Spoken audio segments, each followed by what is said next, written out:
আমি পদ্মজা। ফাহিমা ক্লান্ত হয়ে ধপ করে ফ্লোরে বসে পড়ল।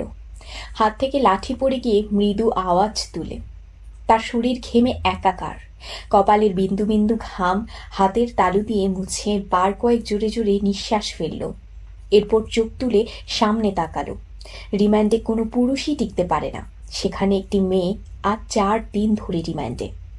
তার সামনের চেয়ারে বাঁধা অবস্থায় ঝিমুচ্ছে। 4 দিনে একবার মুখ দিয়ে টু শব্দটি করল না। শারীরিক মানসিক কত নির্যাতন করা হয়েছে, তবুও ব্যথায় আর্তনাদ অব্দি করেনি। মনে হচ্ছে একটা পাথরকে পিটানো হচ্ছে, যে পাথরের রক্ত ঝরে কিন্তু জবাব খোলে না। তখন সেখানে আগমন ঘটে ইন্সপেক্টর তুষারের। তুষারকে দেখে ফাহিমা কাতর স্বরে বলল, সম্ভব না আর। কিছুতেই কথা বলছে না। তুষার অভিজ্ঞ চোখে মেয়েটিকে 2-1 সেকেন্ড দেখল। এরপর গম্ভীর কণ্ঠে ফাহিমাকে বলল, আপনি যান। ফাহিমা এলোমেলো পা ফেলে চলে যায়। তুষার একটা চেয়ার নিয়ে মেয়েটির সামনে বসল। বেশ কিছুক্ষণ চুপ থেকে বলল, আপনার সাথে আজ আমার প্রথম দেখা। মেয়েটি কিছু বলল না, তাকালোও না। তুষার মেয়েটির দিকে শুকনো দৃষ্টি মেলে তাকালো, বলল, মা বাবাকে মনে পড়ে? মেয়েটি চোখ তুলে তাকায়, ঘোলাটে চোখ, কাটার ঠোঁট থেকে রক্ত ঝরছে। চোখের চারপাশ গাঢ় কালো, চোখ দুটি লাল। মুখের এমন রং রিমান্ডে আসা সব আসামির হয়। তুষার মুখের প্রকাশভঙ্গির আগের অবস্থানে রেখেই আবারও প্রশ্ন করল, মা বাবাকে মনে পড়ে? মেয়েটি মাথা নাড়ায়, মনে পড়ে তার। তুষার একটু ঝুঁকে, মেয়েটি অসহায় দৃষ্টি মেলে তাকায়। তুষার মেয়েটির হাতের বাঁধন খুলে দিয়ে নির্বিকার ভঙ্গিতে প্রশ্ন ছুড়ল, নাম কি? যদিও তুষার মেয়েটির নাম সহ পুরো ডিটেইলস জানে, তবুও জিজ্ঞাসা করল। তার মনে হচ্ছে মেয়েটি কথা বলবে। সত্যিই তাই হলো। মেয়েটি ভারাক্রান্ত কণ্ঠে নিজের নাম উচ্চারণ করল, পদ্ম। আমি আমি পদ্মজা। পদ্মজা হেলে পড়ে তুষারের ওপর। তুষার দ্রুত ধরে ফেলল। উঁচু কণ্ঠে ফাহিমাকে ডাকল, মিস ফাহিমা, দ্রুত এদিকে আসুন। ফাহিমা সহ আরো 2 জন দ্রুত পায়ে ছুটে আসে। 1989 সাল। সকাল সকাল রশিদ ঘটকের আগমনে হেমলতা ভীষণ বিরক্ত হন। তিনি বারবার পই পই করে বলেছেন, পদ্মর বিয়ে আমি এখনই দেব না, পদ্মকে অনেক পড়াবো। তবুও রশিদ উদ্দিন প্রতি সপ্তাহে সপ্তাহে এক এক প্রাত্যের খোঁজ নিয়ে আসবেন। মেয়ের বয়স আর কতই হলো, মাত্র 16। শামসুল আলমের বিয়ের যে ব্যাপারটা, মেয়ের বিয়ে হয়েছে 24 বছর বয়সে। পদ্মর বিয়েও তখনই হবে, পদ্মর পছন্দ মতো। হেমলতা রশিদকে দেখেও না দেখার ভান ধরলেন। রশিদ একদলা থুতু ফেললেন উঠানে। এরপর হেমলতার উদ্দেশ্যে বললেন, বুঝছো পদ্মর মা, এবার যে পাত্র আনছি একেবারে খাঁটি হীরা। হেমলতা বিরক্ত ভরা কণ্ঠে জবাব দিলেন, আমি আমার মেয়ের জন্য পাত্র চাইনি, তবুও বারবার কেন আসেন আপনি? যুবতী মায়া ঘরে ব্রাহ্মণ ভালা না। মেয়েটা তো আমার, আমাকেই বুঝতে দেন। হেমলতার কণ্ঠে বিরক্তি ঝরে পড়ছে। রশিদ অনেক চেষ্টা করেও সুবিধা করতে পারলেন না। ব্যর্থ থমথমে মুখ নিয়ে সড়কে পা রাখেন। প্রতিদিনই কোনো না কোনো পাত্রপক্ষ এসে হাতে টাকা গুজে দিয়ে বলবে, মোর্শেদের বড় ছেড়িডারে যায়। রশিদ নিজে নিজে বিড়বিড় করে আওড়ান, গ্যারামে কি আর সিঁড়ি নাই?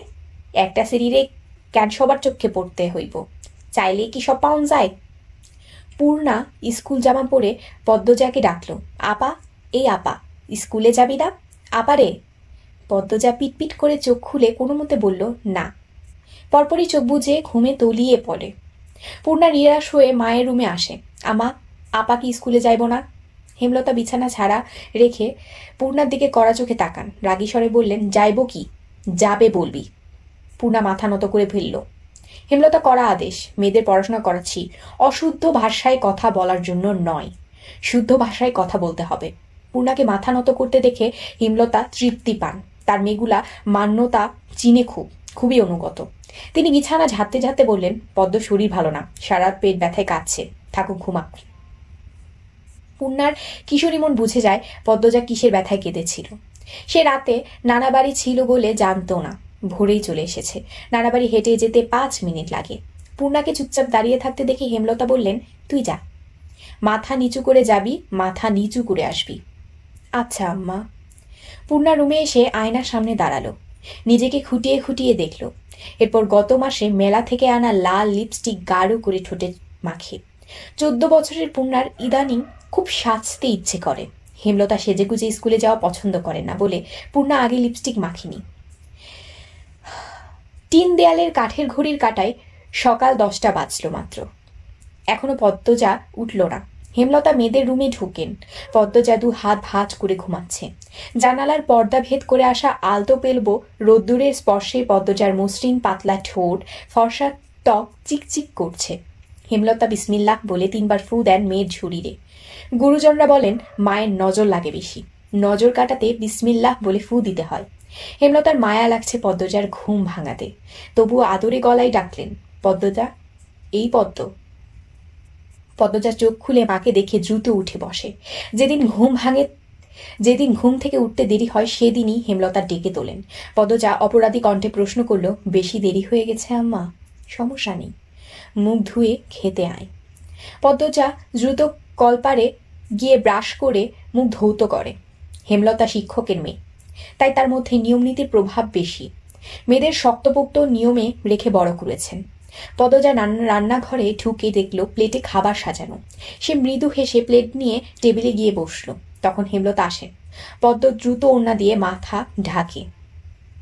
হেমলতার দেওয়া আরেকটা নিয়ম, খাওয়ার সময় মাথা ঢেকে খেতে হবে। পদ্মজা নিশ্চুপ থেকে শান্ত ভঙ্গিতে খেতে থাকলো। হেমলতা মেয়েকে সহজ কণ্ঠে বললেন, তাড়াহুড়ো করছিস কেন? মুখ ধুতে গিয়ে চুল ভিজিয়ে এসেছিস, খেয়ে রোদে বসে চুলটা শুকিয়ে নিবি। আচ্ছা আম্মা, পূর্ণা, প্রেমা আসে নাই? পূর্ণা আসছে, স্কুলে গেছে। প্রেমা দুপুরে আসবো। আম্মা, আব্বা কবে আসবেন? পদ্মজার প্রশ্নে হেমলতা দাঁড়িয়ে পড়লেন। শুকনো গলায় জবাব দেন, জানি না, খাওয়ার সময় কথা বলতে নেই। হেমলতা চলে যেতেই পদ্মজার চোখ থেকে টুপ করে 1 ফোঁটা জল পড়ে যেত তার পাতে। পদ্মজা দ্রুত হাতের উল্টো পাশ দিয়ে চোখের জল মুছে। পদ্মজার জীবনে জন্মদাতা আছে ঠিকই, কিন্তু জন্মদাতার আদর নেই। সে জানে না তার দোষটা কি। কেন নিজের বাবা বা বোনদের আদর করলেও তাকে কেন করে না? বাকি বোনদের আদর করে, কিন্তু তাকে করে না। কথা অব্দিও বলেন না। 2 বার মাকে জিজ্ঞাসা করেছে যে, আমি কি তোমাদের সত্যিকারের মেয়ে আম্মা? সন্তান হয় না বলে কি দত্তক এনেছিলে? আব্বা কেন আমাকে এত অবহেলা করেন? ও আম্মা, বলো না। হেমলতা তখন নিশ্চুপ থাকেন। অনেকক্ষণ পর বলেন, তুই আমার গর্ভের সন্তান, আর তোর বাবারই মেয়ে। এখন যা, পড়তে বস, অনেক পড়তে হবে তোর। ব্যাস, এইটুকুই। এর বেশি কিছু বলেন না হেমলতা। পদ্মজার কেন জানি মনে হয় একদিন হেমলতা নিজ থেকে খুব গোপন একটা কথা বলবেন, তবে সেটা যেন সহ্য করার মতো হয়। এই দোয়ায় সারাক্ষণ করে সে। এত কি ভাবছিস, তাড়াতাড়ি খেয়ে ওঠ। হেমলতার কথায় পদ্মজা ভাবনার সুতো ছিল। দ্রুত খেয়ে ওঠে। আজ আমের আচার বানানোর কথা ছিল। সন্ধ্যা কাটতেই বিদ্যুৎ চলে গেল। কয়েক মাস হলো গ্রামে বিদ্যুৎ এসেছে। 8 গ্রাম মিলিয়ে অলন্দপুর। তাদের গ্রামের নাম আটপাড়া। প্রতিদিন নিয়ম করে সন্ধ্যা রাত থেকে 3 ঘন্টা গ্রাম অন্ধকারে তলিয়ে থাকে। আর সারাদিন তো বিদ্যুতের নামগন্ধ থাকেই না। বিদ্যুৎ দিয়ে লাভটা কি হলো? পদ্মজা, পূর্ণা, প্রেমা 3 বোন একসাথে পড়তে বসেছিল। বাড়ি অন্ধকার হতেই 9 বছরের প্রেমা খামচে ধরে পদ্মজার অন্না। পদ্মজা মৃদু স্বরে ডাকল, আম্মা, আম্মা, আয়, টর্চ নিয়ে যা। হেমলতার আহ্বানে পদ্মজা উঠে দাঁড়ালো। প্রেমা অন্ধকার খুব ভয় পায়। পদ্মজার অন্না ছেড়ে পূর্ণার হাত চেপে ধরে। টর্চ নিয়ে রুমে ঢোকার মুহূর্তে পদ্মজা গেট খোলার আওয়াজ পেল। উকি দিয়ে হানিফকে দেখে সে দ্রুত রুমে ঢুকে পড়ল। হানিফ পদ্মজার সৎ মামা। বুবু, বাড়ি আন্ধার কেন? বাতি তাতি জ্বালাও। হানিফের কণ্ঠ। হানিফ আসছিস? হেমলতা রুম থেকে বেরিয়ে পড়লেন, হাতে হারিকেন। হানিফ সবকটি দাঁত বের করে হাসলেন, বলল, হ আমি। আয়, ভেতরে আয়। হানিফ বারান্দা পেরিয়ে বড় ঘরে ঢুকে বলল, তোমার ছেড়িগুলান কইতে? আছে, রুমেই পড়ছে। এই আন্ধারেও পড়ে? হেমলতা কিছুই বললেন না। হানিফ এই বাড়িতে আসলে কেন জানি খুব অস্বস্তি হয়, অকারণেই। ওদের খাওয়ার সময় হয়েছে, তুইও খেয়ে নে। এখানে খামো না, তোমার সরাতখানা যাইতে হইব। কথাটাই রসিকতা ছিল। গ্রামে থেকেও হেমলতা খাওয়ার জন্য আলাদা রুম নির্বাচন করেছেন। সেটা হানিফের কাছে রসিকতাই বটে। হেমলতা প্রশ্নের জবাব সোজাসাপটা না দিয়ে বললেন, খেতে চাইলে খেতে আয়। পদ্মজা কিছুতেই খেতে আসলো না, কেমন জড়সড় হয়ে আছে। মনে হচ্ছে হানিফকে ভয় পাচ্ছে বা অবহেলা করছে। হানিফ 6 বছর সৌদিতে ছিল, 3 মাস হলেও দেশে ফিরেছে। 3 মাসে যতবার হানিফ এই বাড়িতে পা রেখেছে ততবারই পদ্মজা অজুহাত দিয়ে দূরে দূরে সরে থেকেছে। হেমলতার বিচক্ষণ মস্তিষ্ক মুহূর্তে ভেবে নিল অনেক কিছু, তার জোর করলেন না। আজই লুকোচুরি ফয়সালা হবে। হানিফ পদ্মজাকে দেখার জন্য অনেক ছলচাতুরি করল, কিছুতেই সুযোগ পেল না। বিদ্যুৎ আসার ঘণ্টাখানেক পর হানিফ চলে যায়। পূর্ণা প্রেমা রুমে ঢুকতেই পদ্মজা ঝাঁপিয়ে পড়ে। রুদ্ধশ্বাস কণ্ঠে বলল, কতবার না করেছি লোকটার পাশে বেশিক্ষণ তা না থাকতে, তোরা কেন শুনিস না আমার কথা? পূর্ণা ও প্রেমা বিস্ময়ে হতবিম্বল। পদ্মজা কখনো তাদের এমন নিষেধ দেয়নি, তাহলে এখন কেন এমন বলছে? হেমলতা রুমে ঢুকতেই পদ্মজা চুপসে গেল। পদ্ম, আমার রুমে আয়। মায়ের এমন কঠিন কণ্ঠ শুনে পদ্মজার কলিজা শুকিয়ে আসে। হেমলতা নিজের ঘরে চলে যান। হেমলতা মেয়ের দিকে তীক্ষ্ণ দৃষ্টিতে তাকিয়ে আছেন। পদ্মজা নতজানু হয়ে কাঁপছে। সুন্দরীরা ভীতু আর বোকা হয়, তার দৃষ্টান্ত প্রমাণ পদ্মজা। হেমলতার খুব মায়া হয় পদ্মজার সাথে উঁচু কণ্ঠে কথা বলতে। পদ্মজা রূপসী বলেই হয়তো। গোপনে আবেগ লুকিয়ে তিনি বর্জ্যকণ্ঠে প্রশ্ন করলেন, কি লুকোচ্ছিস? হানিফের সামনে কেন যেতে চাস না? সে কি করেছে? পদ্মজা ফোপাতে থাকে। হেমলতা সেকেন্ড কয়েক সময় নিয়ে নিজেকে সামলান। কণ্ঠ নরম করে বললেন, হানিফ ধরিবাজ লোক, সৎ ভাই বলে বলছি না, আমি জানি তার ব্যাপারে যে কোনো কথা আমার বিশ্বাস হবে। তুই বল, কি লুকোচ্ছিস? মায়ের আদুরে কণ্ঠে পদ্মজা আচমকা বাঁধ ভাঙা নদীর মতো হু হু করে কেঁদে ওঠে। গল্পের দ্বিতীয় মোড়। বাড়িটা মোড়ল বাড়ি নামে পরিচিত। পদ্মজার দাদার নাম ছিল মিয়াফর মোড়ল। তিনি গ্রামের একজন সম্মানিত লোক ছিলেন। 6 কাঠা জমির উপর টিনের বিশাল বড় বাড়ি বানিয়েছিলেন 4 ছেলের জন্য। 2 ছেলে 16 বছর আগে 1971 সালের যুদ্ধে নিহত হয়েছে। দুজনই টকবগে যুবক ছিল, আর একজন 8 বছর বয়সে কলেরা রোগে গত হলো। বাকি রইল মোর্শেদ মোড়ল। বর্তমানে এই বাড়ি মোর্শেদের অধীনে, যদিও তিনি থাকেন না সব সময়। পুরো বাড়ির চারপাশ জুড়ে গাছগাছালি, বাড়ির পিছনে নদী। রাত 9টা বাজলেই পরিবেশ নিশুতি রাতের রূপ ধারণ করে। রাতের এই নির্জন প্রান্তর ঝিঝি পোকার ডাকে ছেয়ে গেছে।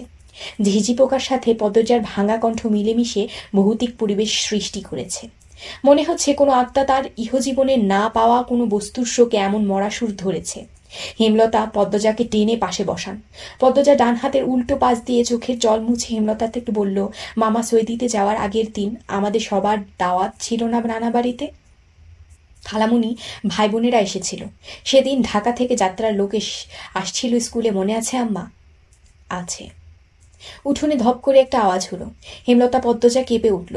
পূর্ণা প্রেমা দরজার কান পেতে রেখেছিল বাবুনের কথা শুনতে। হুট করে কিছু পড়ে যাওয়ার আওয়াজ হওয়াতে দুজন ভয় পেয়ে যায়। দরজা ঠেলে হুড়মুড়িয়ে রুমে ঢুকে পড়ে। হেমলতা বড় মেয়ের সাথে গোপন বৈঠক ভেঙে দ্রুত পায়ে বারান্দায় এসে দাঁড়ান। উঠোনে বিদ্যুৎ নেই, হারিকেন জ্বালান। পিছনে 3 মেয়ে এসে দাঁড়িয়েছে। একজন মায়ের 3 মেয়ে নিয়ে একা এত বড় বাড়িতে বাস করাও যুদ্ধ বটে। হেমলতা গলা উঁচিয়ে প্রশ্ন করলেন, কে ওখানে? আমি। চির পরিচিত এই কণ্ঠ চিনতে হেমলতার বিড়ম্বনা হলো না। তিনি ব্যস্ত পায়ে উঠোনে নেমে আসেন। গেটের পাশে মোর্শেদ মোড়ল পড়ে রয়েছেন, গায়ে চাদর, হাপড়ের মতো বুক উঠানামা করছে তার, যেন দম ফুরিয়ে যাচ্ছে। হেমলতা দুহাতে মোর্শেদকে আঁকড়ে ধরলেন। পদ্মজা পূর্ণা দৌড়ে আসে। মোর্শেদের এমফাইসিমা রোগ আছে। এ রোগে অল্প চলাফেরাতেই শ্বাসটানের উপক্রম হয় এবং দম ফুরিয়ে যায়। শ্বাস নেবার সময় গলার শিরা ভরে যায়। 3 মা মেয়ে মোর্শেদকে ধরে রুমে নিয়ে আসে। মোর্শেদ এভাবেই হুটহাট করে বাড়ি ফেরে, কখনো কাক ডাকা ভোরে, কখনো নিশুতি রাতে, বা কখনো কাঠ ফাটা রোদে। মোর্শেদ মোড়লে হেমফাইসিমা রোগটা ধরা পড়ে 7 বছরের আগে। মোর্শেদের অ্যাজমা ছিল, আবার ধূমপানে খুবই আসক্ত ছিলেন। ফলে ফুসফুসের এই রোগটি খুব দ্রুত আক্রমণ করে বসে। মোর্শেদ খানিকটা সুস্থ হয়ে রাত 1টার দিকে ঘুমালেন। পূর্ণা প্রেমা রুমে গিয়ে শুয়ে পড়েছে। পদ্মজা বারান্দার রুমে ঝিম মেরে বসে আছেন। জানালার বাইরে চোখের দৃষ্টি, জ্যোৎস্না গলে গলে পড়ছে। কি সুন্দর দৃশ্য! পদ্মজার মন বলছে মা আসবে তার খোঁজে, পুরোটা ঘটনা শুনতে আসবে। সত্যি তাই হলো। কিছুক্ষণ পর হেমলতা আসলেন। আম্মা, বাতিটা নিভিয়ে দাও, বলল পদ্মজা, কণ্ঠ খাদে নামানো। হেমলতা বাতি নিভিয়ে পদ্মজার পাশে বসেন। পদ্মজা তৈরি ছিল, তবুও অপ্রস্তুত হয়ে পড়ে। খুব অস্বস্তি হচ্ছে। সে গোপনে দীর্ঘশ্বাস ছাড়ল। পদ্মজা তখন 4র্থ শ্রেণীর ছাত্রী, বয়স 10 ছিল। খুব কম বয়সে তাকে স্কুলে পাঠানো শুরু করেন হেমলতা। সেদিন নানা বাড়িতে সবার দাওয়াত পড়ে। হানিফ চলে যাবে সৌদিতে, তাই এত আয়োজন। পরিবারের মিলনাসর বসে, স্কুল মাঠেও সেদিন নাচ গান অনুষ্ঠিত হয়। বাড়ির সবাই সেখানে চলে যায়। বাড়িতে থাকে শুধু পদ্মজা, পদ্মজা, বৃদ্ধ নানা আর হানিফ। পদ্মজা ঘুমেছিল, তাই বাকিদের সাথে যেতে পারেনি। যখন ঘুম ভাঙে আবিষ্কার করলো বাড়িতে কেউ নেই। মোর্শেদ হঠাৎ করে অসুস্থ হওয়াতে হেমলতা বাপের বাড়িতে উপস্থিত ছিল না। পদ্ম নাকি? পদ্মজা বাড়ি থেকে বের হওয়ার উপক্রম হতেই কানে আসে হানিফের ডাক। পদ্মজা মিষ্টি করে হেসে মাথা নাড়ালো। হানিফের লুলুক দৃষ্টি যখন পদ্মজার সারা শরীর ঘুরে বেড়াচ্ছে।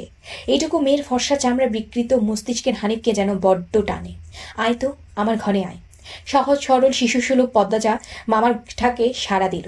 সে শুনেছে মামা ভাগ্নে যেখানে, আপদ নেই সেখানে। অথচ সেদিন সে মামাকে ঘোর বিপদ হিসেবে জানল, কেননা সৎ মামা। পদ্মজা রুমে ঢুকতে হানিফ দরজা লাগিয়ে দিল। পদ্মজার মন কেমন করে উঠে হানিফের অদ্ভুত চাহনি আর দরজা লাগানো দেখে। হানিফ কুৎসিত অঙ্গভঙ্গি প্রদর্শন করতে থাকে। পদ্মজার দেখতে খুব খারাপ লাগছে, ভয় করছে। এদিকে আয় তোর লগে গল্প করি। হানিফ বিছানা বসে পদ্মজাকে কাছে ডাকে। পদ্মজা কাছে যেতে সংকোচ বোধ করে। হানিফ পদ্মজার ডান হাতে ধরে টেনে কোলে বসায়। তুই জানস তুই যে সবার থেকে বেশি সুন্দর? হানিফের প্রশ্ন পদ্মজার কানে ঢোকেনি। সে মোচড়াতে থাকে হানিফের কোল থেকে নামার জন্য। আপত্তিকর স্পর্শগুলো পদ্মজার খুব খারাপ লাগছে, কাঁদতে ইচ্ছে হচ্ছে। মোচড়াস কেন রে সেরি, শান্তি মতো বইয়া থাক, মামা মেলা থাইকা সাজনের জিনিস কিন্না দিমো। হানিফ শক্ত করে দুহাতে ধরে রেখেছে পদ্মজাকে। পদ্মজা কিছুতেই নামতে পারছে না। মামা আমি চলে যাব, কাঁদো কাঁদো হয়ে বলল পদ্মজা। কই যাবি? মামার দ্বারে থাক, বলল হানিফ।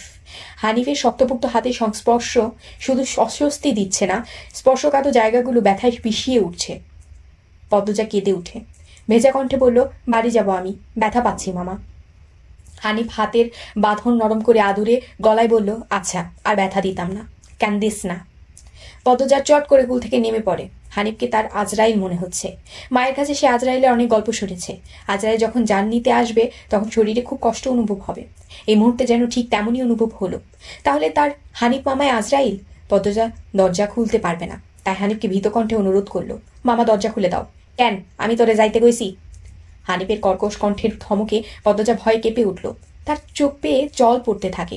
হানিফ পদ্মজাকে জোর করে কোলে তুলে নেয়। পদ্মজা কাঁদছে, তার খুব ভয় লাগছে, বারবার বলছে, মামা আমি বাড়ি যাব। হানিফের তাতে বিন্দু মাত্র ভ্রুক্ষেপ নেই। বাড়িতে কেউ নেই, বৃদ্ধ সৎ বাবা কানে শোনে না। পদ্মজা হানিফকে কিল ঘুষি দিতে থাকে, সেই সাথে জোরে জোরে কান্না শুরু করে। এভাবে কাঁদলে পাশের বাড়ির যে কেউ চলে আসবে। হানিফের রক্ত টকবক করছে উত্তেজনায়। সে দ্রুত ওন্না দিয়ে পদ্মজার মুখ হাত পা বেঁধে ফেলল। পদ্মজা দু চোখে পানি, হানিফকে চোখে লাগেনি। হানিফ ভীষণ আনন্দ পাচ্ছে, পৈশাচিক আনন্দ পাচ্ছে। সে সিগারেট জ্বালায়। খুব আনন্দ হলে তার সিগারেট টানতে ইচ্ছে করে। সিগারেট টানতে গিয়ে মাথায় আসে নিঃশংস ইচ্ছে। নাক মুখ দিয়ে ধোঁয়া উড়িয়ে সিগারেট 2 আঙ্গুলের মাঝে রেখে পদ্মজার বাম পায়ে তালুতে চাপ দিয়ে ধরে রাখে। পদ্মজা হাওমাও করে কেঁদে উঠল। হেমলতা দুহাতে শক্ত করে মেয়েকে বুকের সাথে জড়িয়ে ধরেন। পদ্মজা কাঁদতে কাঁদতে বলল, আম্মা তখন আমার খুব কষ্ট হচ্ছিল, আমার দমটা বেরিয়ে যাচ্ছে মনে হচ্ছিল। আমি তোমাকে খুব ডাকছি আম্মা, তুমি আসনি। পদ্মজার কথাগুলো হেমলতার বুক রক্তাক্ত করে দেয়। এ যেন 1971 সালে পাকিস্তানিদের নৃশংসতা। নিজের চোখে তিনি দেখছেন পাকিস্তানিদের নিষ্ঠুরতা। হানিফ আর তার দেখা অত্যাচারী পাকিস্তানিদের মধ্যে কোনো তফাৎ নেই। হেমলতা নির্বাক, বাকরুদ্ধ, শুধু অনুভব হচ্ছে তার বুকে পড়ে আদরের পদ্মজা হাওমা করে কাঁদছে, সর্বাঙ্গ যেন কাঁপছে। হানিফকে ক্ষতবিক্ষত করে দিতে হাত নিষ্পিস করছে।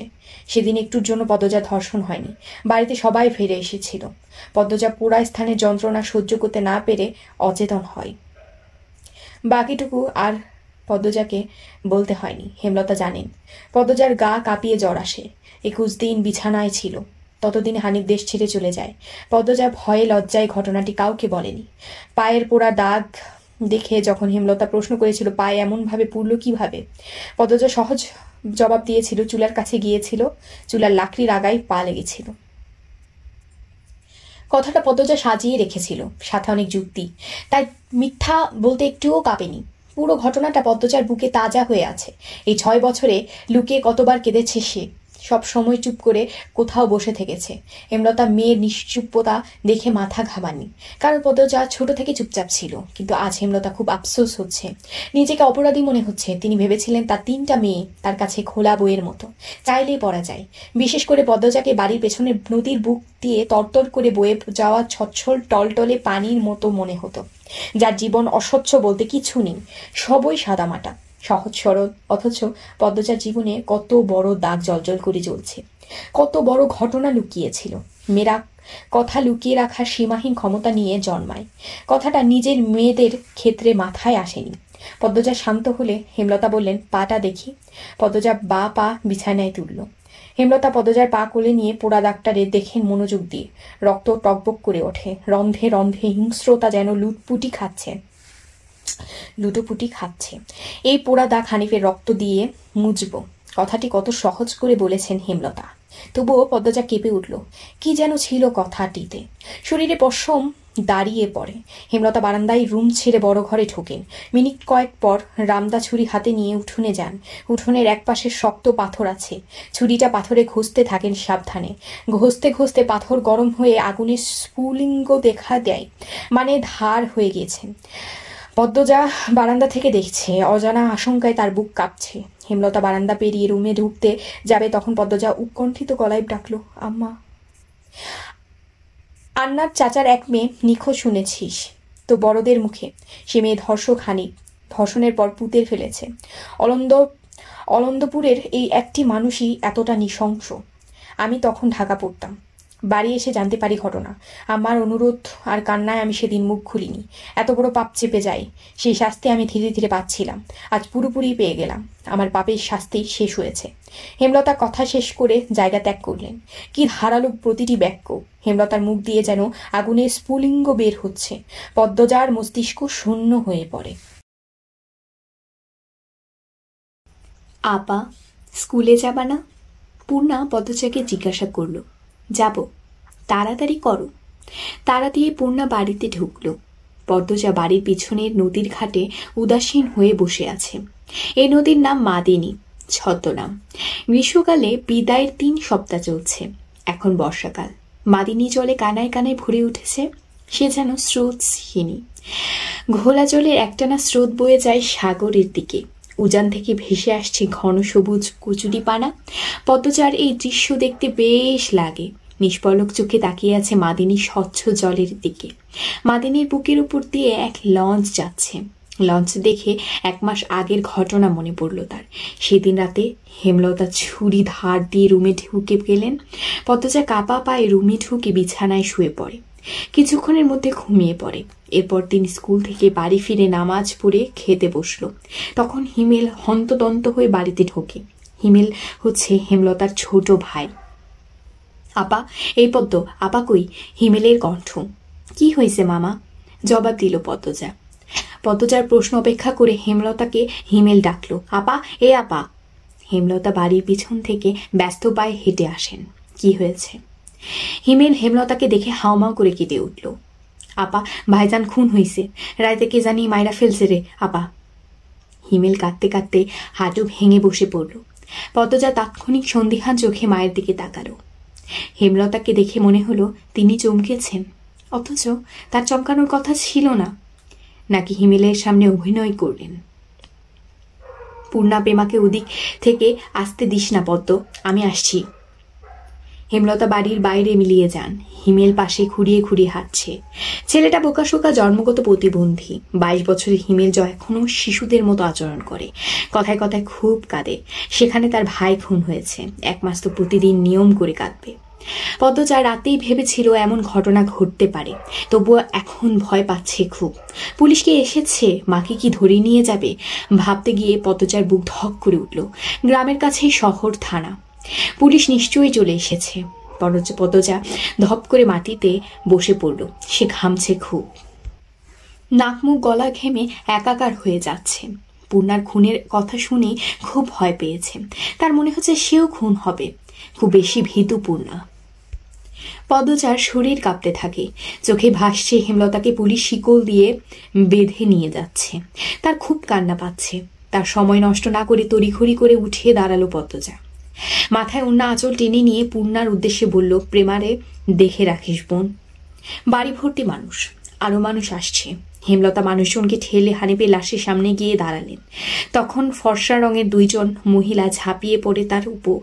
আকস্মিক আক্রমণে হেমলতা প্রস্তুত হয়ে পড়েন। খেয়াল করে দেখেন দুজন মহিলা, তার মা আর বোন। তার হাওমাও করে কাঁদছে হেমলতাকে ধরে, কিন্তু হেমলতার তো কান্না পাচ্ছে না। ব্যাপারটা লোকচক্ষু ঠেকছে না। একটু কি কান্নার অভিনয় করা উচিত নয়? হানিফের মৃতদেহ দেখে মনে হচ্ছে কেউ ইচ্ছে মতো কুপিয়েছে। হেমলতার তা দেখে শান্তি লাগছে। এমন শান্তি অনেক দিন পাওয়া হয়নি। পদ্মজা সেখানে উপস্থিত হয়। হেমলতার নজরে পড়ে। ভীতু চোখে মায়ের চোখের দিকে তাকালো পদ্মজা। হেমলতা ভ্রু কুচকিত করে আবার স্বাভাবিক করে নেন। পদ্মজা চোখ ঘুরিয়ে দেখছে পুলিশ এসেছে নাকি। পুলিশ এসে পড়তেই পারে, চারদিকে এত মানুষ। পদ্মজাকে এদিক ওদিক উকি দিতে দেখে হেমলতা এগিয়ে আসেন। চোখ মুখ শক্ত করে পদ্মজার মুখ ঘুরে দেন। পদ্মজা দ্রুত ওনার আঁচল মুখে চেপে ধরে গোয়াল ঘরে ঢুকে পড়ল। তার মা চায় না সে কখনো এত মানুষের সামনে থাকুক। হেমলতা ঘাড় ঘুরিয়ে দেখলেন পদ্মজা গোয়াল ঘর থেকে উকি দিয়ে বাইরের অবস্থা পর্যবেক্ষণ করছে। কিছুক্ষণের মধ্যে পুলিশ আসলো। জিজ্ঞাসাবাদ করে হানিফের লাশ নিয়ে গেল। লোকমুখে শোনা যায় হানিফ খুন হয়েছে শেষ রাতে, এরপর নদীতে ফেলে দেওয়া হয়। লঞ্চ ঘাটে লাশ ভাসে। হেমলতাকে পুলিশ নিয়ে যায়নি বলে পদ্মজা স্বস্তির নিঃশ্বাস নিল। মানুষের ভিড়ও কমে গেছে। হেমলতার মা কাঁদতে কাঁদতে ক্লান্ত হয়ে উঠোনের এক কোণে বসে আছেন। পদ্মজা গুটি পায়ে গোয়ালঘর থেকে বেরিয়ে আসলো। হেমলতা পদ্মজার দিকে তাকিয়ে মৃদু হাসেন। সে হাসি দেখলেন হেমলতার মা মঞ্জুরা। তিনি কিছু একটা ভেবে নেন। হেমলতার কাছে এসে কিরমির করে বললেন, তুই খুন করছস? তোমার কেন মনে হচ্ছে আমি? হেমলতার কণ্ঠ স্বাভাবিক, অথচ পদ্মজা এই প্রশ্ন শুনে ভয় পেয়েছে খুব। যদি নানু পুলিশকে বলে দেয়, পুলিশ তো তার মাকে নিয়ে যাবে। কাল রাইতে তুই আইসিলি হানিফের ঘরে, আমি দেখি নাই? রাগে কাঁপছেন মঞ্জুরা। আসছি। হেমলতার নির্বিকার স্বীকারোক্তি। কেন মারলি আমার স্যারারে? তোর কি ক্ষতি করছে? আসছি বলেই আমি খুন করেছি। এত রাইতে তুই আর তার কাছ আর কি দরকার আইবি? আমি তাকে মারতেই যাব কেন? মঞ্জুরা আহত দৃষ্টিতে তাকিয়ে আছেন হেমলতার দিকে। হেমলতার চোখ মুখ শক্ত। নিস্তব্ধতা কাটিয়ে মঞ্জুরা চেঁচিয়ে উঠলেন, পুলিশের কাছে যাবো আমি। পদ্মজা কেঁদে উঠল। অস্পষ্ট কণ্ঠে বলে, নানু এমন করো না। হেমলতা নিচু স্বরে কঠিন করে বললেন, আমার মেয়েদের থেকে আমাকে দূরে সরানোর চেষ্টা করো না আম্মা, ফল খুব খারাপ হবে। পদ্মজার মনে হলো মঞ্জুরা ভয় পেয়েছেন। মঞ্জুরা সবসময় হেমলতাকে ভয় পান। তিনি চুপসে যান, শুধু ঘৃণা ভরা দৃষ্টি নিয়ে হেমলতার দিকে তাকিয়ে থাকেন। পদ্মজা বুঝে উঠতে পারে না তার নানু কেন ভয় পায় মাকে। মায়ের অতীতে কি ঘটেছে? কেন তিনি এমন কাঠখোট্টা? ছেলের খুনিকে কোনো মা ছেড়ে দেয়? নানু কেন ছাড়লেন? মেয়ে বলে নাকি অন্য কারণ? কোনো উত্তর নেই। এসব ভাবলে উল্টোপাল্টা মাথা ব্যথা ধরে। অন্য ৮-১০টা পরিবারের মতো কেন না তারা? নাকি গোপনের সব পরিবারে এমন জটিলতা আছে? প্রশ্ন হাজারটা, উত্তর কোথায়? সেদিন রাতে খাওয়ার সময় হেমলতা নিম্নস্বরে পদ্মজাকে বললেন, পদ্ম, জি আম্মা, আমি হানিফকে খুন করিনি। কারা করেছে তাও জানি না। কথাটি শুনে পদ্মজা খুব চমকায়। তার মা মিথ্যে বলে না। তাহলে তারা খুন কারা করলো? পদ্মজা প্রশ্ন করলো, তাহলে শেষ রাতে মামার কাছে কেন গিয়েছিলে আম্মা? হেমলতা জবাব দেননি। খাওয়া ছেড়ে উঠে যান। পদ্মজার ভাবনা সুতো কাটলো কারো পায়ের আওয়াজ শুনে। গাড় ঘুরিয়ে মোর্শেদকে দেখতে পেল। মোর্শেদ পদ্মজাকে ঘাটে বসে থাকতে দেখে বিরক্তিকে কপাল কুচকান। এই সেরি, যায়েন থেকা। পদ্মজার কান্না পায়, খুব খারাপ লাগে। নিঃশব্দে এক ফোঁটা জল গড়িয়ে পড়ে। তা আড়াল করে ব্যস্ত পায়ে বাড়ির ভেতর চলে যায়। কয়েক মাস পর পদ্মজার মেট্রিক পরীক্ষা। 3 বোন বই নিয়ে সড়কে উঠল। পদ্মজার কোমর অবধি ওড়না দিয়ে ঢাকা। পূর্ণা এক নাগারে বকবক করে যাচ্ছে। স্কুলে যাওয়া অবধি কথা বন্ধ হবে না। মাঝে মাঝে জোরে জোরে হাসছে। মেয়েটার হাসির রোগ আছে বোধ হয়। একবার হাসি শুরু করলে আর থামে না। পদ্মজা বারবার বলছে আম্মা রাস্তায় কথা বলতে, হাসতে মানা করেছে, চুপ কর না। তবু পূর্ণা হাসছে। বাড়ির বাইরে এসে সে মুক্ত পাখির মতো আচরণ করে। তাকে দেখে মনে হয় খাঁচা থেকে মুক্ত হয়েছে। পদ্ম, এই পদ্ম, খাড়া। পদ্মজা ক্ষেতের দিকে তাকালো। লাবণ্য ক্ষেতের আইল ভেঙে দৌড়ে আসছে। লাবণ্য আর পদ্মজা এক শ্রেণীতে পড়ে। লাবণ্য কাছে এসে হাঁপাতে থাকলো। শান্ত হওয়ার পর 4 জন মিলে স্কুলের উদ্দেশ্যে হাঁটা শুরু করলো। বাংলা পড়া শিখে এসেছি আজ। পদ্মর প্রশ্ন অগ্রাহ্য করে লাবণ্য বলল, আরে সেরি বাড়ির শুদ্ধ ভাষায় কথা কইলে বাইরেও কইতে হইব নাকি? আমি আঞ্চলিক ভাষা পারি না।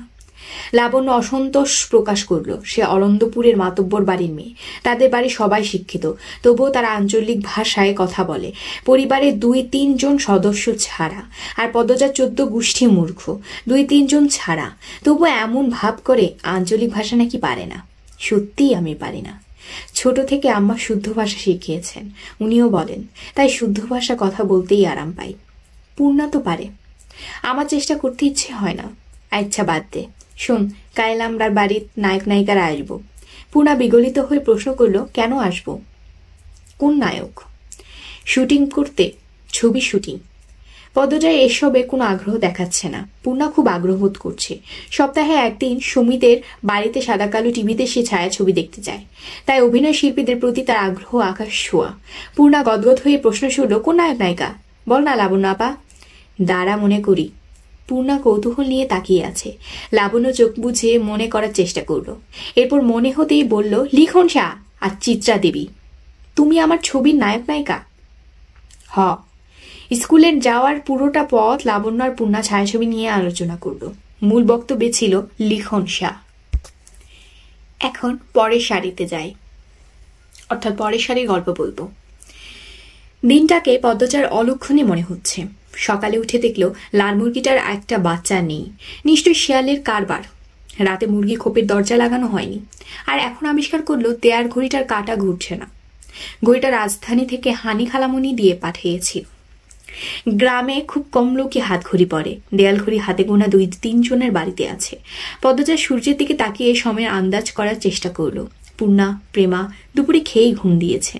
পদ্মজা মায়ের রুমে উকি দিল। হেমলতা মনোযোগ দিয়ে সেলাই মেশিনের কাপড় সেলাই করছেন। আটপাড়ায় একমাত্র হেমলতা সেলাই কাজ করেন। প্রতিটি ঘরে কারো না কারো পরনে তার সেলাই করা কাপড় আছেই। লুকিয়ে লুকিয়ে দেখছিস কেন? ঘরে আয়। হেমলতার কথায় পদ্মজা লজ্জা পেল। না আম্মা, কাজ আছে। পানি দিয়ে যা। হেমলতা জগ বাড়িয়ে দেন। পদ্মজা জগ হাতে নিয়ে বলল, আম্মা, ছটকা কোন মুরগিটা দেব? হেমলতা গতকাল স্বপ্নে দেখেছেন বাড়িতে আগুন লেগেছে, তাই তিনি ছটকা দিবেন বলে মনস্থির করেছেন। সকলেই পদ্মজাকে মনের কথা জানালেন। সকালে, সাদা মোরগটা দিয়ে দিস। মুন্না কি আসছে? না, প্রতিদিন বিকেলবেলা তো পানি নিতে আসে, কিছুক্ষণ পরই আসবে। হেমলতা আর কথা বাড়ালেন না। পদ্মজা কলপাট থেকে পানি নিয়ে আসে। আছরের আজানের সাথে সাথে মুন্না আসলো। গ্রামে সচ্ছল পরিবার নেই বললেই চলে। হাতে গোনা কয়েকটা পরিবারের সচ্ছলতা আছে। হেমলতার পরিবারটা কি টিকে আছে হেমলতার তীক্ষ্ণ বুদ্ধি এবং পরিশ্রমের জন্য। পুরো আটপাড়ায় টিউবওয়েল মাত্র 5টা। পদ্মজাদের টিউবওয়েল থেকে পানি নিতে প্রতিদিন অনেকেই আসে। তার মধ্যে নিয়মিত একজন মুন্না। 10 বছরের একটা ছেলে, মানি, বাবা পঙ্গু, সদরে বসে ভিক্ষা করে। পদ্মজা মোড়ক নিয়ে কলপারে এসে দেখে মুন্না নেই। একটু সামনে হেঁটে এসে ঘাটে মুন্নাকে দেখতে পেল। ডাকলো, মুন্না। মুন্না ফিরে তাকায়। পদ্মজার হাতে সাদা মোড়ক দেখে মুন্না খুব খুশি হয়। পদ্মজা না বললেও বুঝে যায় ছটকা পাবে আজ। মুন্না এগিয়ে আসলো, দাঁত কিলিয়ে হাসলো। হাসিস কেন? নে মোড়ক, তোর আব্বাকে নিয়ে খাবি। মুন্না যে খুব খুশি হয় তা দেখেই বুঝে গেল। খুশিতে গদগদ হয়ে মোড়কটাকে জড়িয়ে ধরল। মোড়কটার ঠোঁট দুটি নিজেদের শক্তিতে প্রশান্তির হাসিতে মেতে উঠল। কি সুন্দর মুন্নার হাসি। পদ্মজা বলল, খুব খুশি? হ। দোয়া করবি আমরা যেন ভালো থাকি। করবার আপা। আচার খাবি মুন্না? হ, খাইবাম। পদ্মজা আবার হাসলো। মুন্না পেটু। খাওয়ার কথা শুনলেই চোখ চকচক করে ওঠে। পদ্মজা আচার নিয়ে আসে, মুন্নার সাথে বসে আরাম করে খায়। মুন্না একটু একটু করে খেতে খেতে বলল, আপা তুমি খুব ভালা। তাই? হ, বড় ইয়া তোমারে বিয়া করবাম আমি। পদ্মজা বিষম খেল। দ্রুত এদিক ওদিক তাকিয়ে দেখলো কেউ শুনলো নাকি। বিয়ে তার কাছে খুব লজ্জাজনক শব্দ। বিয়ে নামটা শুনলেই লজ্জায় লাল টুকটুকে হয়ে যায়। ফিসফিসিয়ে মুন্নাকে জিজ্ঞেস করলো, বিয়ের কথা কোথায় শিখলি? আব্বা কইছে। আর বলবি না এসব, যা বাড়ির যা। পদ্মজা তড়িঘড়ি করে বাড়ির ভেতর চলে যায়। রান্নাঘরে ঢুকে দেখলো হেমলতা রান্নার প্রস্তুতি নিচ্ছেন। সন্ধ্যার পর বিদ্যুৎ থাকে না। হারিকেন জ্বালিয়ে রান্না করতে হয়। প্রতিদিন ঘরে একটা হারিকেন আর রান্নাঘরে একটা হারিকেন জ্বালানো অনেক খরচের ব্যাপার। তাই তিনি বিকেলে রান্নার কাজ সেরে নেন। আম্মা আমি রাধি। লাগবে না, সাহায্য কর শুধু। পদ্মজা চোখ ঘুরিয়ে দেখলো কি কাজ করা যায়। কোনো সাহায্যের প্রয়োজন নেই। হেমলতা নির্বিকার ভঙ্গিতে বললেন, লাউ নিয়ে আয়। ছিঁড়ে আনবো? না, লাহারি ঘরে আছে। লাহারি ঘরে নাই। পদ্মজা মায়ের আদেশ পেয়ে যেন চাঁদ পেয়েছে এমন ভাব ধরে দ্রুত ছুটে যায় লাউ আনতে। লাউ, বরবটি, ঢেঁড়স, কাকরুল, করলা, চিচিঙ্গা, পটল, ঝিঙ্গা ইত্যাদি ইত্যাদি সব রকমের সবজির মেলা বাড়ির চারপাশ ঘিরে। পদ্মজার সাবধানে ঘাসের উপর দিয়ে লাউ গাছের দিকে এগোয়। বর্ষাকাল হওয়াতে জোকের উপদ্রব বেড়েছে। জোকের ভয় অবশ্যই নেই তার। হেমলতার পদ্মজা চাওয়া পানে ঝিম মেরে কতক্ষণ তাকিয়ে থাকেন। মেয়েটাকে দেখলে তার মন বিষণ্ণতায় ভরে ওঠে। পদ্মজার চুল দেখলে মনে হয় এই সব সুন্দর ঘন কালো রেশমি চুল পদ্মজার এক একটা কাল রাত। পদ্মজার ছিমছাম গরনে দুধে আলতা দেহের অবয়ব দেখলে মনে হয় এই দেহ পদ্মজার যন্ত্রণা, এই দেহ ধ্বংস হবে। পদ্মজার উষ্ঠদয়ের নিম্নে স্থির হয়ে থাকা কালো শুকনো তিল দেখলে মনে হয় এই তিল পদ্মজার এক জীবনের কান্নার কারণ। হেমলতার পদ্মজার রূপের বাহার নিতে পারেন না, কারণ কৃষ্ণকলির ঘরে ভুবনমোহিনীর রূপসীর জন্ম হলো। জন্ম মৃত্যু বিয়ে কারো হাতে থাকে না। যদি থাকতো হেমলতা মোর্শেদকে বিয়ে করতেন না এবং পদ্মজার মতো রূপসীর জন্ম দিতেন না। আল্লাহর কাছে রূপসী মেয়ে ভুলেও যাইতেন না। হেমলতার বুক চিরে দীর্ঘশ্বাস বেরিয়ে এলো। আজ শুক্রবার, স্কুল নেই। ফজরের নামাজ পড়ে 3 বোন পড়তে বসেছে। প্রেমা নামাজ পড়তে চায় না, ঘুমাতে চায়। হেমলতার মারের ভয়ে নামাজ পড়ে। সে ঝিমুচ্ছে আর পড়ছে। তার দেখে পদ্মজা আর পূর্ণা ঠোঁট টিপে হাসছে। হেমলতা বিরক্ত হন। প্রেমার তো পড়ানো হচ্ছেই না, সেই সাথে পদ্মজা পূর্ণার মনোযোগ নষ্ট হচ্ছে। তিনি কর্কশ কণ্ঠে ধমকে উঠলেন, প্রেমা ঘুমাচ্ছিস কেন? ঠিক হয়ে পড়। প্রেমা চকিত হলো। চট করে চোখ খুলে ভয়ে তাড়াতাড়ি পড়া শুরু করলো। হেমলতা কিছুক্ষণ পর স্বাভাবিক গলায় বললেন, পড়তে হবে না, ঘরে গিয়ে ঘুমা। প্রেমা একটু অবাক হয়, পরে খুশি হয়ে ছুটে যায় ঘরে। পূর্ণা মুখ ভার করে ফেলল। তারও তো পড়তে ইচ্ছে করছে না, কিন্তু মা কখনো তাকে ছাড় দেন না। হয়তো ছোটবেলা ছাড় দিতেন, মনে নেই। সে আবার খুব দ্রুত সব ভুলে যায়। ব্রেন ভালো প্রেমার, যা পরে মনে থাকে। পূর্ণা খুব দ্রুত ভুলে যায়। পদ্মজার সবকিছুই স্বাভাবিক, শুধু রূপ বাদে। সূর্য ওঠার সাথে সাথে মোর্শেদ বাড়িতে ঢোকেন। হাতে ঝাঁকি, জাল আর বড়শি, কাঁধে পাটার ব্যাগ ঝুলানো। ভোরে মাছ ধরতে গিয়েছিলেন। মোর্শেদ বাড়ি ফিরলে পূর্ণা আর প্রেমা সবচেয়ে বেশি খুশি হয়। মাছ খেতে পারে অনেক। অর্থের জন্য হেমলতা খুব কম মাছ আনেন। মোর্শেদ বাড়িতে যতদিন থাকেন ততদিন মাছের অভাব হয় না। মোর্শেদ বলার পূর্বেই পূর্ণা ও প্রেমা গামলা নিয়ে ছুটে আসে উঠোনে। মোর্শেদ কাঁধের ব্যাগ উল্টে ধরেন গামলার উপর। পুঁটি, ট্যাংরা, পাবদা, চিংড়ি মাছের ছড়াছড়ি। হেমলতা ভারী খুশি হন। পদ্মজা লতা দিয়ে চিংড়ি খেতে খুব পছন্দ করে, আর পূর্ণা পছন্দ করে পাবদা মাছের ভুনা। মেয়েগুলা খুব খুশি হয়েছে মাছ দেখে। তিনি জানেন মোর্শেদ বাড়ি থেকে বের হতেই পদ্মজা ছুটে যাবে বাড়ির পেছনে লতা আনতে। হুনো লতা, আমার আম্মাদের পাবদা ভুনা কইরা দিবা, সবজি টবজি দিয়া রানবা না।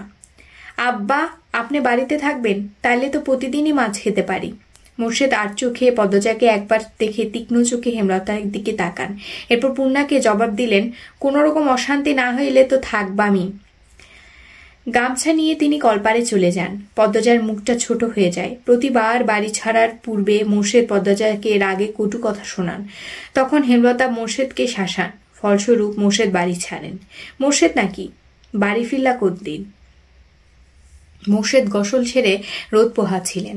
সকালে মিষ্টি রোদ ঘাড় ঘুরিয়ে রশিদ ঘটককে দেখে হাসলেন।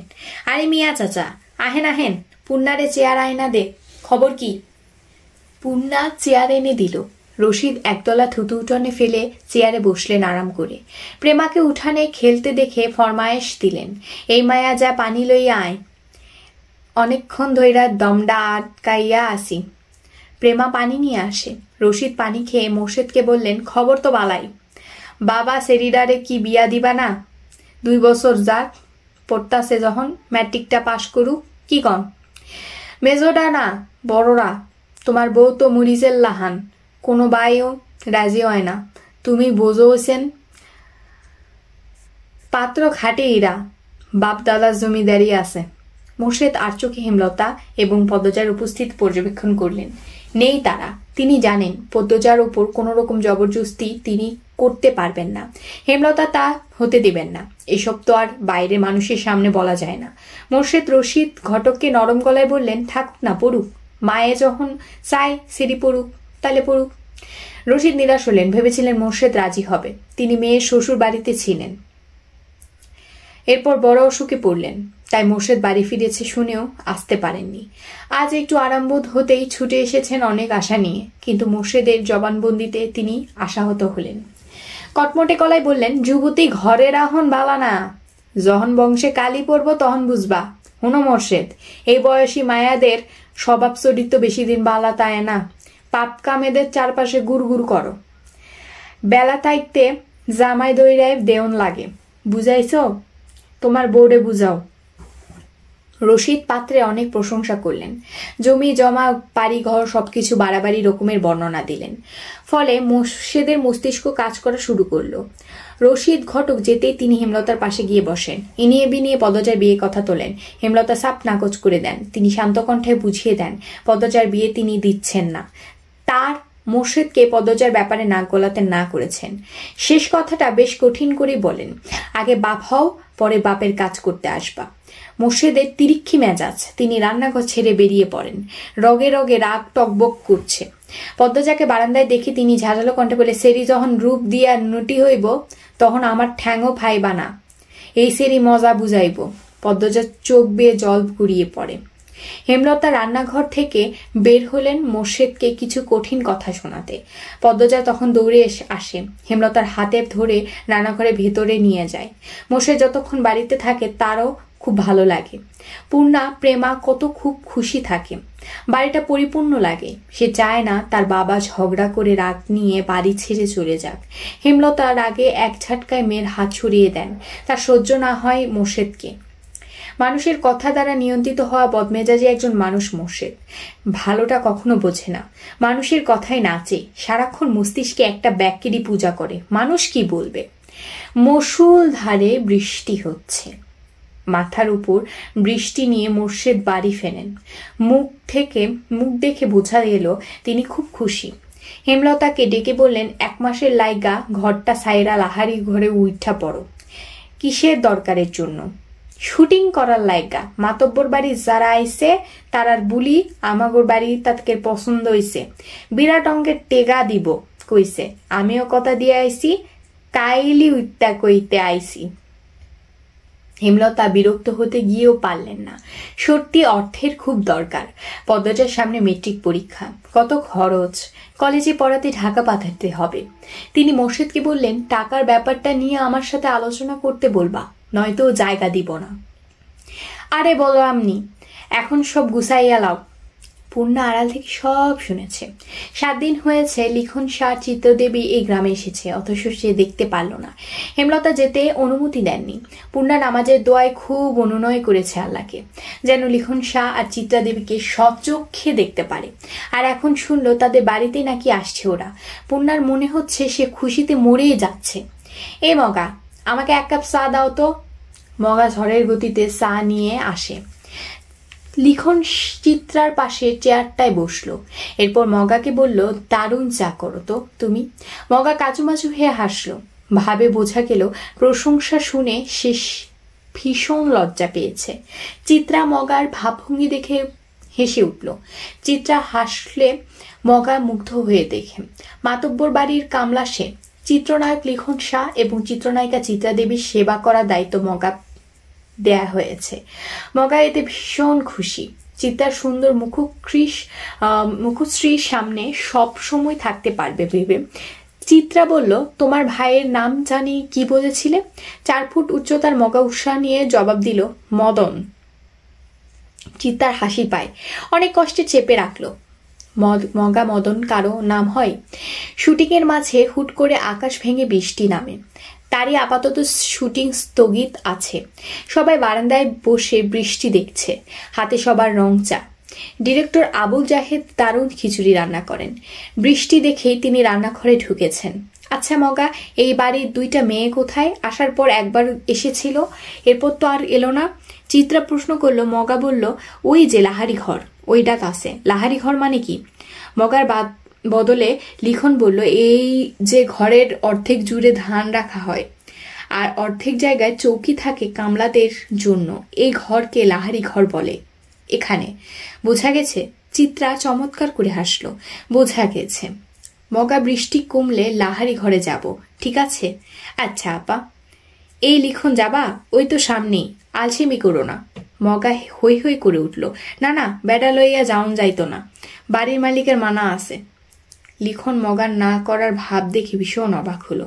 চিত্রা প্রশ্ন করল, মানা কেন? বাড়ির বড় স্যারিডারে তো আপনারা দেখেন নাই, আগুন সুন্দরী। এই লিখন ভাইয়ারে লাহান বিলাই সোকা, সেরিডারে স্কুল ছাড়া আর কোন হানে যাইতে দেয় না। বাড়ি দিবার আগে কইয়া রাখছে লাহারি ঘরে ব্যাঠা মানুষ না যাইতে। এই সেরি লইয়া বউত্তা কিচ্চা আছে। চিত্তা বেশ কৌতূহল বোধ করলো। লিখন তীক্ষ্ণ ঘোলা চোখে লাহারি ঘরের দিকে তাকালো। 1.5 দিন হলো এখানেও এসেছে। উঠোনের শেষ মাথায় থাকা লাহারি ঘরটা একবারও মনোযোগ দিয়ে দেখা হয়নি। সামনের দরজাটা বন্ধ। দুটো ছোট মেয়ে এসেছিল ঘরটার ডান পাশ দিয়ে। ঘরটার ডান বামে পিছনে গাছপালা। বাড়িটা পুরনো হলেও দারুণ। তবে এই মুহূর্তে তার অন্য কিছুর প্রতি তীব্র কৌতূহল কাজ করছে। চলবে। লাহুরি ঘর দুভাগ করা হয়েছে চাদর টানিয়ে।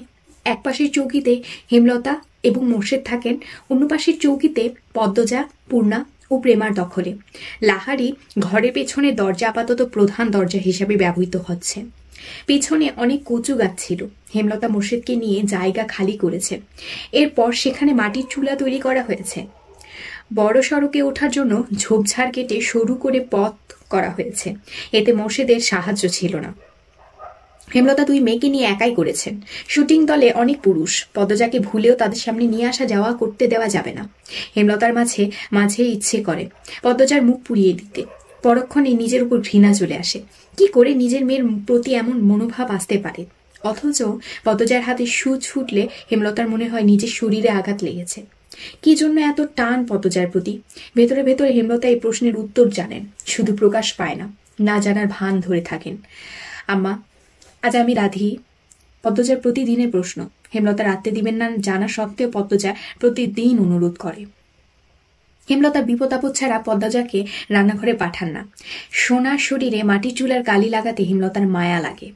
তিনি হাসেন। পদ্মজা মুগ্ধ হয়ে দেখে হেমলতার বয়স 36। শ্যামলা চেহারা, দাঁতগুলো ধবধবে সাদা, চোখের মনি অন্যদের তুলনায় বড় আর গাঢ় কালো। চোখ দুটিকে গভীর পুকুর মনে হয়, ছিমছাম গরম। পূর্ণা যেন মায়েরই কিশোরীর শরীর, তবে তারা 3 বোনই মায়ের মতন চিকন আর লম্বা। আচ্ছা, আজ তুই রাখবি? পদ্মজা ভাবেনি অনুমতি পাবে। আদরে উল্লাসে প্রশ্ন করে, সত্যি আম্মা? যা জলদি, আছরের আজান পড়ে যাবে। আছরের আজান কবে পড়েছে? আচ্ছা।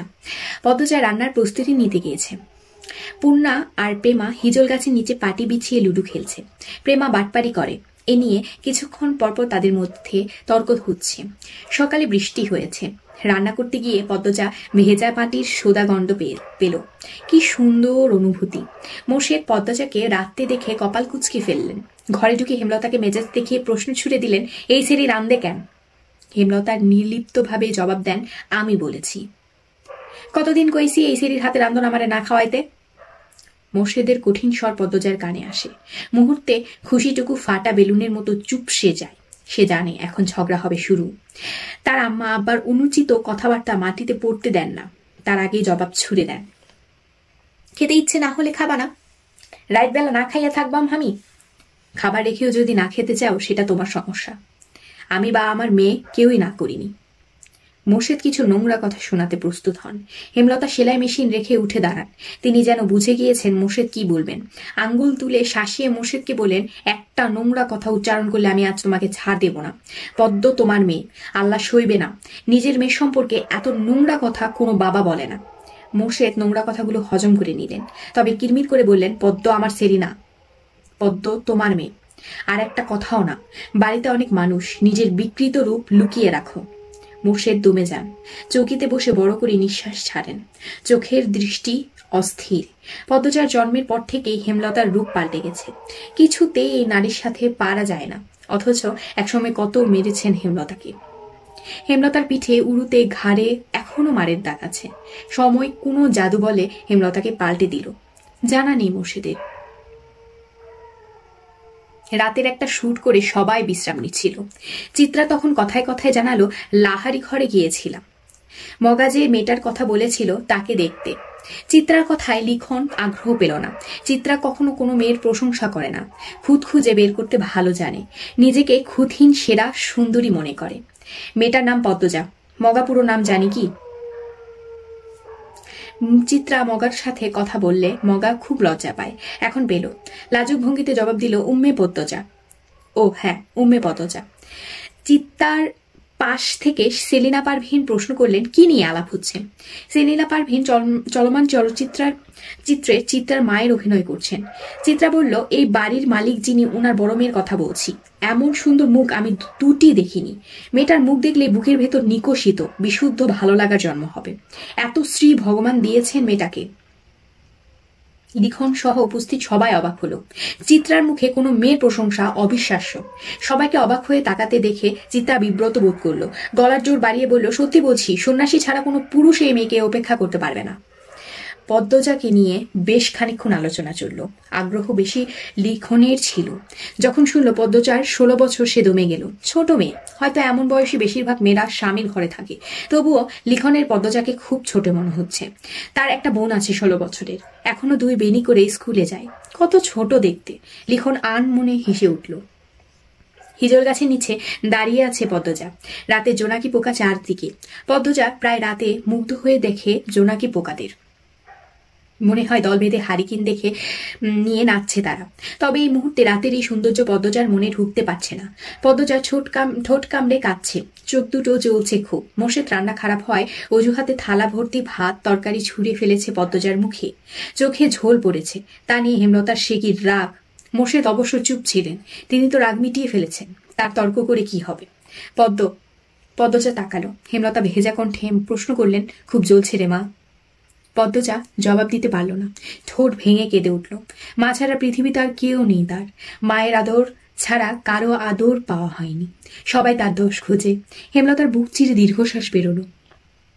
পদ্মজা ছিচকাঁদুনে। ছোট থেকেই কাঁদছে, তবুও জল ফুরোয় না, মন শক্ত হয় না। এমন হলে তো চলবে না। পদ্মজার কান্নার বেগ বাড়ল। হেমলতা সদ্য কাটা বড় গাছের বাকি অংশে বসলেন। চুপ করে পদ্মজার ফোপানো শুনছেন। পদ্মজা শান্ত হয়ে মায়ের পাশে বসল, তার মাথা নত। হেমলতা উদাস গলায় বললেন, এভাবে চলবে না পদ্ম। পদ্মজা তাকালো। হেমলতা বললেন, শোন পদ্ম, কেউ আঘাত করলে কাঁদতে নেই, কারণ মানুষ আঘাত করে কাঁদানোর জন্য। আর যখন উদ্দেশ্য সফল হয় তখন তারা শান্তি পায়।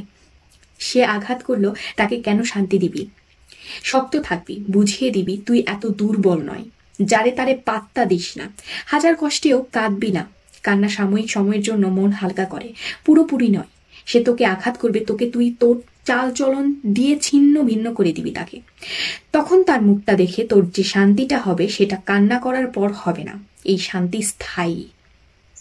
হেমলতার কথা পদ্মজার উপর প্রভাব ফেলল না। সে করুণ স্বরে বলল, কিন্তু আব্বার ব্যবহার আমার সহ্য হয় না আম্মা। আমার সাথে কেন এমন করে আব্বা? তাকে কখনো সামনাসামনি আব্বা ডাকার সুযোগ পেয়েছিস? পাসনি। তবু কেন আব্বা করিস? তাকে তুই পাত্তা দিবি না। তুমি খুব কঠিন আম্মা, তোকেও হতে হবে। আব্বা কেন এমন করে আম্মা? আমি কি আব্বার মেয়ে না? আব্বা কেন বারবার বলেন আমি তার মেয়ে না? হেমলতা চোখ সরিয়ে নেন। পদ্মজা জানে এই জবাব সে পাবে না। দাঁতে দাঁত চেপে কান্না আটকানোর চেষ্টা করে। হেমলতা এক হাত পদ্মজার মাথায় রাখেন। কাঁদিস না আর। মায়ের রং না ভয় পাসনি। মায়ের মতো শক্ত হওয়ার তো চেষ্টা করতেই পারিস। পদ্মজা নির্লজ্জ হয়ে আবার প্রশ্ন করলো, আম্মা আমি কি আব্বার মেয়ে না? বলো না আম্মা। পদ্মজার চোখ বেয়ে চোখ জল পড়ছে। খুব মায়া লাগছে হেমলতার। বুক ভারী হয়ে আসছে। তিনি আবেগ লুকিয়ে কণ্ঠ কঠিন করার চেষ্টা করলেন। মার খাবি পদ্ম? কতবার বলবো? তুই আবার আমার আর তোর আব্বার মেয়ে। কি নাম আমার আব্বার? কি শান্ত কণ্ঠ পদ্মজার। হেমলতা চমকান, তবে প্রকাশ করলেন না। মেয়েদের সামনে তিনি কখনো দুর্বল হতে চান না। পদ্মজার দিকে ঝুঁকে কণ্ঠ খাদে নামিয়ে বললেন, তোর আব্বার নাম মোর্শেদ মোড়ল। পদ্মজা হতাশ হয়ে দীর্ঘশ্বাস ছাড়ল। মাকে খুব বিরক্ত লাগছে এখন। খুব কঠিন করে বলতে ইচ্ছে করছে, যাও এখান থেকে, আমার কাছে আর আসবে না, কখনো না। কিন্তু সে এমন ব্যবহার বাস্তবে কখনো পারবে না করতে, কখনো না। রাতের বাতাসে ভেসে আসছে হাসনা হেনা ফুলের ঘ্রাণ। আকাশে থালার মতো চাঁদ, ঝিরিঝিরি মোলায়েম বাতাস চারিদিকে। পদ্মজার চোখের জল শুকিয়ে গেল। হেমলতা ঝিম মেরে বসে আছেন। এক সময় নিস্তব্ধতা কাটিয়ে একটা অসহায় কণ্ঠ ভেসে আসলো।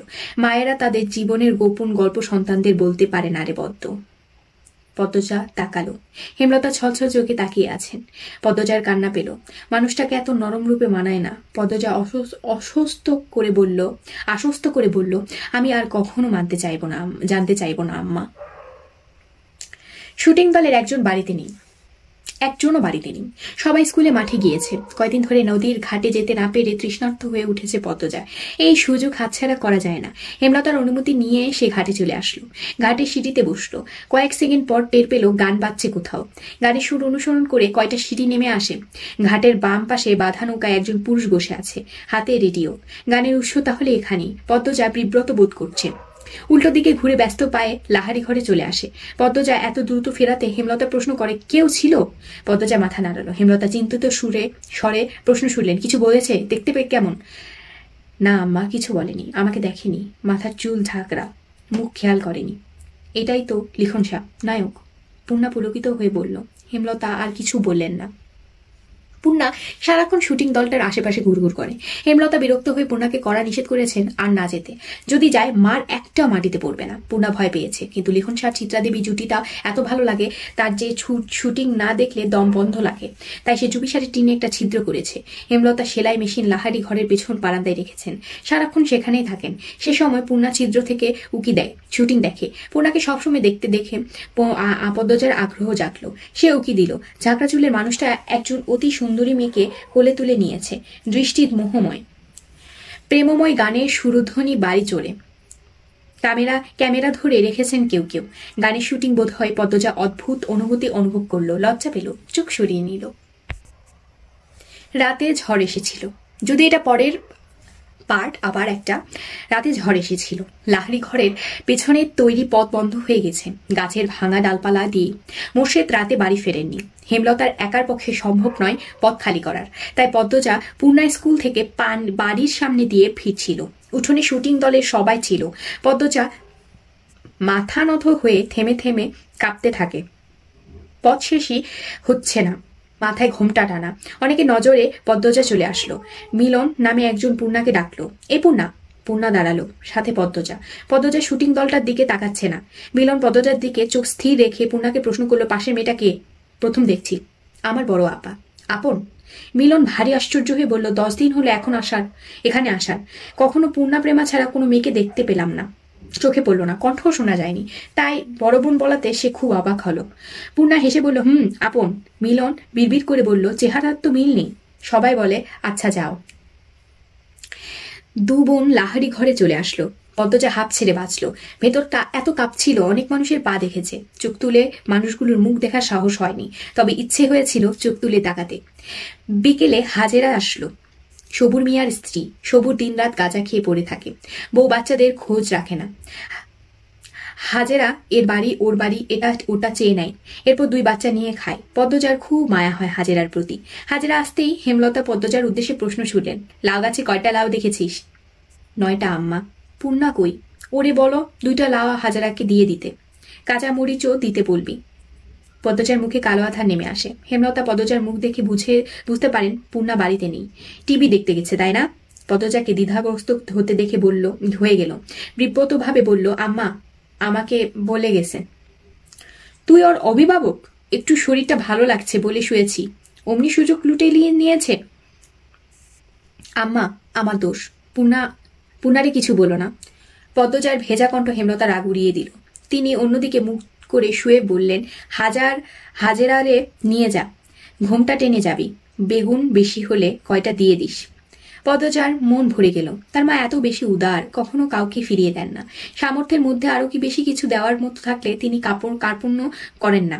তবে হাজেরার স্বভাব অভাবে নষ্ট হয়েছে, চুরি করার প্রবণতা আছে। তাই পদ্মজাকে যেতে বললেন। উঠোনের এক কোণে এবং লাহারি ঘরের ডান পাশে লাউয়ের পাঁচা। 9টা লাউ ঝুলে রয়েছে। তরতাজা টাটকা সবুজ পাতা নজর গাড়ে। পদ্মজা বাড়ির দিকে তাকালো না। একটা লাউ হাজেরার হাতে দিয়ে বলল, কি দিয়ে রাঁধবা? জানি না গো পদ্ম, গিয়া দেখি মাছ মিলানি যায়নি। তোমার ছেলেটার ঠান্ডা কমছে? পদ্মজা কাঁচামরিচ ছিঁড়ে হাজেরার আঁচল ভরে দিল। হাজেরা গুনগুন করে কাচ্ছে আর বলছে, সেরাটা সারাদিন মাটির পইরা থাহে একলা একলা, রাইত হইলে জ্বরে কাঁপে, দম ফলাইতে পারে না। ডাক্তার দেখাচ্ছ না কেন? টেহা লাগবো না, কই পামো? তুমি মাতব্বর বাড়িতে যাও, শুনেছি ওনারা খুব দান খয়রাত করেন। হাজেরা বাধ্যের মতো মাথা নাড়ালো। বেগুন গাছ বাড়ির পেছনে। পদ্মজা বাড়ির পেছনে সাবধানে আসলো। মনে মনে ভাবছে হাজেরার ছেলে সুস্থই আছে, সকালে সে দেখেছে। হাজেরা মিথ্যা বলছে। মানুষের খুব অভাব পড়লে বুঝি এমনই হয়। এত সবজি আছে, টমেটো নেই, পাওয়া যাবে? পরিষ্কার সহজ গলায় বলা পুরুষনালী কণ্ঠটি পদ্মজাকে মৃদু কাঁপিয়ে তুলল। ঘুরে তাকালো। লিখনকে দেখে বিব্রত বোধ করলো। কারো সামনে নিজের অস্বস্তি প্রকাশ করা উচিত না, কথাটি হেমলতা বলেছেন। পদ্মজা হাসার চেষ্টা করলো। জবাব দিল, এই বর্ষাকালে টমেটো কোথায় পাবেন? বর্ষাকালে টমেটো চাষ হয় না। টমেটো শীতকালে ফসল, গ্রীষ্ম বর্ষাতেও তো পাওয়া যায়। পদ্মজা অস্বস্তি লুকিয়ে রাখতে পারছে না। স্কুলের শিক্ষক আর খুব আপন মানুষগুলো ছাড়া কোনো পরপুরুষের সাথে তার কখনো কথা হয়নি। লিখনের সাথে কথা বলতে গিয়ে তার জবান বন্ধ হয়ে যাচ্ছে। সে চুপচাপ বেগুন বুঝিয়ে দিল হাজেরাকে। লিখন বলল, আমি তো গতবার বর্ষাকালে টমেটোর সালাদ তৈরি করেছি। হয়তো টমেটোর জাত আলাদা ছিল। সাধারণত আমাদের শীতকালেই টমেটো হয়। কথা শেষ করে দ্রুত লাহারি ঘরে ফিরল সে। মনে হচ্ছে পরপুরুষের সাথে কথা বলে ঘোর পাপ হয়ে গিয়েছে। পাপ মোচন করতে হবে। ঘরে ঢুকে ঢকঢক করে 2 গ্লাস পানি খেল। হেমলতা ঘুমাচ্ছেন, নয়তো পদ্মজার মুখ দেখে নির্ঘাত বুঝে যেতেন কিছু একটা ঘটেছে। পদ্মজা ভক্তি নিয়ে আল্লাহ তাআলার প্রতি শুকরিয়া আদায় করলেন। হেমলতা সালোয়ার কামিজ সেলাই করছিলেন। তখন বারান্দার সামনে, এটা পরের পর্ব, তখন বারান্দার সামনে একজন পুরুষ লোক এসে দাঁড়ালো। হেমলতা শাড়ির আঁচল মাথায় টেনে নেন। জিজ্ঞাসু দৃষ্টি দিয়ে তাকান। লোকটি হেসে বলল, আমি মিলন, শুটিং দলের। হেমলতা জোরপূর্বক হাসেন আর চোখে ঘরের দরজার দিকে তাকান। পদ্মজা ঘুমাচ্ছে। দরজাটা লাগানো উচিত। কোনো দরকার? না, এমনি দেখতে আসলাম। কতদিন হলো আপনাদের বাড়িতে উঠলাম আর এদিকটায় আসা হয়নি। হেমলতা পেঁচিয়ে কথা বলা পছন্দ করেন না। সরাসরি বলে উঠলেন, এদিকে আসা নিষেধ, আপনাদের বলা হয়নি? মিলনের চোখে মুখে ছায়া নেমে আসে। সে অপমান বোধ করলো। আমতা আমতা করে বলে, ইয়ে আচ্ছা আসছি। মিলন স্থান ত্যাগ করলো। যাওয়ার পূর্বে তার তীক্ষ্ণ চোখের দৃষ্টি হেমলতার নজর এড়াতে পারল না। হেমলতা চোখ বুজে জীবনের হিসেব কষেন। এরপর ঘুমন্ত পদ্মজার দিকে তাকান। পরের পাঠ। পূর্ণার চেয়ে পদ্মজার বেশি আগ্রহ শুটিং এর দেখায়। টিনের ছিদ্র আরো দুটো করেছে। শিখন শাহকে দেখলে তার মায়াময় কোমল অনুভূতি হয়। এই অনুভূতির নাম সে জানে না। শুটিংয়ে লিখন শাহ কত ভালোবাসেন চিত্তা দেবীকে। পদ্মজার দেখতে খুব ভালো লাগে। পূর্ণা তেলের বোতল নিয়ে বলল, আপা তেল দিয়ে দাও না। সোনা বোন একটু দাঁড়াও। পদ্মজার ছিদ্র দিয়ে লিখন শাহর হাসি, কথা বলার ভঙ্গি দেখছে। লজ্জাও পাচ্ছে খুব। সময়টাকে থামিয়ে দিতে ইচ্ছে করছে। এ আপা, পরেও তো দেখতে পারবা, দিয়ে দাও না। আর একটু, শুটিং শুরু হচ্ছে, একটু। পূর্ণার বিরক্তিতে রাগ হয় খুব, কিন্তু সে তার আপাকে কিছু বলবে না। তার সব ইচ্ছের সঙ্গী, সব গোপন কথার সঙ্গী তার আপা। সে তার আপাকে খুব ভালোবাসে। মাঝে মাঝে মনে হয় মায়ের চেয়ে বেশি বোধ হয় সে তার আপাকেই ভালোবাসে, বা হয়তো না। পদ্মজা মিটিমিটি হাসছে। পূর্ণা তেল রেখে ছিদ্র দিয়ে উকি দিল। না, তার এখন ভালো লাগছে না এসব দেখতে। চোখ সরিয়ে নিল। কি রে পদ্ম, কি দেখছিস? হেমলতার কণ্ঠ শুনে পদ্মজা চমকে উঠল, আরক্ত হয়ে উঠল। ডাকাতি করতে গিয়ে বাড়ির মালিকের কাছে ধরা পড়লে যেমন অনুভূতি হয়, তেমন অনুভূতি হচ্ছে পদ্মজার, বা আরো ভয়ঙ্কর অনুভূতি। হেমলতার দৃষ্টি টিনের ছিদ্র গেল। সাথে সাথে পদ্মজা অনুভব করলো তার পায়ের নিচে মাটি কাঁপছে। পূর্ণা ভয়ার্ত চোখে একবার মাকে একবার বোনকে দেখছে। ছিদ্রের গুরু তো সে, কিন্তু পরের বিষয়টা কি হবে এর পরের এপিসোডে অবশ্যই আপনারা জানতে পারবেন।